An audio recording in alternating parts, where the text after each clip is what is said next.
ফুটন্ত গরম পানিতে কেউ টিস্যু দেয় নাকি? আমি দেখলাম আমার বন্ধু ফুটন্ত গরম পানিতে একটা টিস্যুর পুরো রোল দিয়ে দিচ্ছে। আমি জিজ্ঞাসা করলাম, বন্ধু তুমি কি পাগল হয়ে গেছো নাকি, এমন উদ্ভট কাজ করছো? বন্ধু রেগে গিয়ে বলল, তুমি যা জানো না তা নিয়ে কথা বলো না। আমি বললাম, রেগে যাচ্ছ কেন? আমি তো ঠিকই বললাম।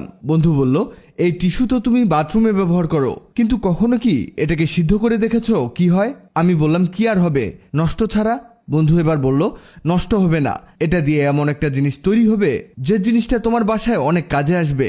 সেই সাথে এটা একবার বানিয়ে তুমি অনায়াসে 1 থেকে 1.5 বছর ব্যবহার করতে পারবে। আমি ভাবলাম, ছোট্ট একটা টিস্যু এতদিন ব্যবহার করা কিভাবে সম্ভব?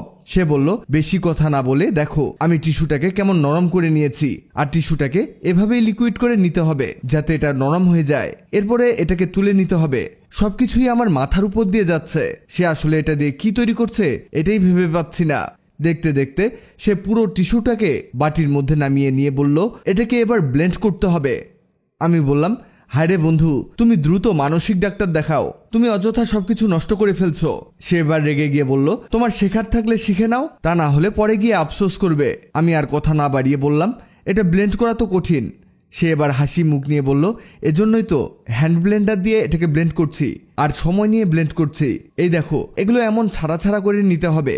এরপর সে একটি কফির মিনি প্যাক দেখিয়ে বলল, এখানে 2 প্যাকেট 5 টাকা দামের কফির মিনি প্যাক অ্যাড করতে হবে। আমি বললাম, তুমি কি এটা দিয়ে কফি বানাবে? সে উত্তর না দিয়েই বলল, আরও লাগবে দারুচিনি গুঁড়ো।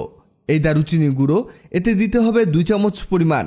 আমি বললাম, বন্ধু তুমি তো বিজ্ঞানী হয়ে গেছো।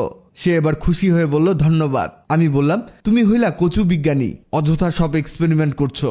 সে এবার বলল, তোমার আচরণটা ঠিক করো, অযথা উল্টাপাল্টা কথা না বলে দেখো আমি কি করি।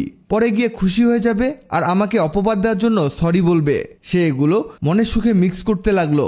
সে মিক্স করতে করতে জানিয়ে দেই, আগের ভিডিওতে কমেন্ট করেছেন মুর্শিদাবাদ থেকে ইয়াসিন আরাফাত, সিলেট থেকে আসিয়া আক্তার, মালয়েশিয়া থেকে সেলিমুল্লাহ। আপনারা যারা কমেন্ট করেছেন আপনাদের ধন্যবাদ। এবার সে বলল, দেখো এগুলো পারফেক্টভাবে মিশিয়ে নিয়েছি, এবার এগুলোকে লাড্ডু শেপ দিতে হবে।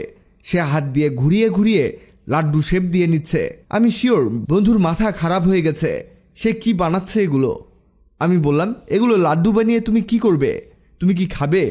সে আস্তে আস্তে বিড়বিড় করে কি যেন বলল, কিন্তু আমি বুঝতে পারলাম না। আমি বললাম, কি বললে?